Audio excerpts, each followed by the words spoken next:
ছাত্র জনতাকে নির্বিচারে হত্যা এবং মানবতা বিরোধী অপরাধের দায়ে শেখ হাসিনা এবং সাবেক স্বরাষ্ট্রমন্ত্রী আসাদুজ্জামান খানের মৃত্যুদণ্ড চাইলেন চিফ প্রসিকিউটর। রাষ্ট্রপক্ষের যুক্তিতর্ক উপস্থাপন শেষে ট্রাইব্যুনালে এই আবেদন জানান তিনি। একই সাথে অপরাধীদের সম্পদ জব্দ করে হতাহতদের ক্ষতিপূরণ চেয়েছে রাষ্ট্রপক্ষ। এদিকে চাংখারপুলে ৬ হত্যায় সাক্ষ্য দিয়ে অপরাধীদের সর্বোচ্চ শাস্তি চাইলেন উপদেষ্টা আসিফ মাহমুদও।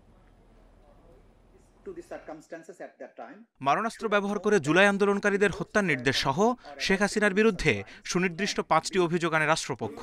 এই মামলায় ৫৪ সাক্ষীর সাক্ষ্য শেষে টানা ৪ দিন ধরে যুক্তি উপস্থাপন করে সোমবার তা শেষ করে প্রসিকিউশন।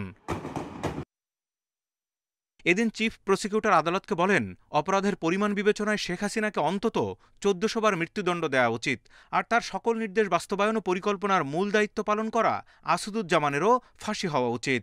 তিনি অপরাধের নিউক্লিয়াস ছিলেন, তাকে চরম দণ্ড এই আইনে যেটা আছে সেটাই দেয়া শ্রেয়।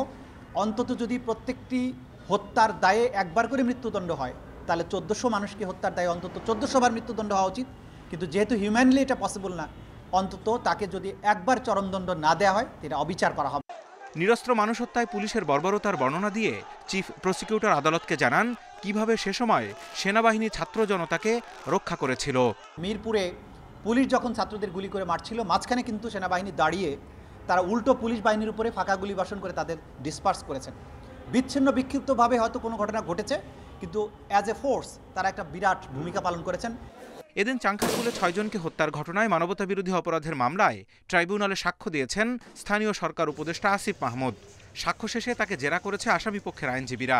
পরে ব্রিফিংয়ে আসিফ বলেন, কেবল জুলাই হত্যাকাণ্ড নয়, বিডিআর হত্যা ও হেফাজতের সমাবেশে হত্যাকাণ্ড সহ শেখ হাসিনার গত ১৫ বছরের সকল অপরাধের বিচার হতে হবে।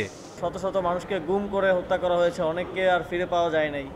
আমরা আয়নাঘর প্রত্যক্ষ করেছি।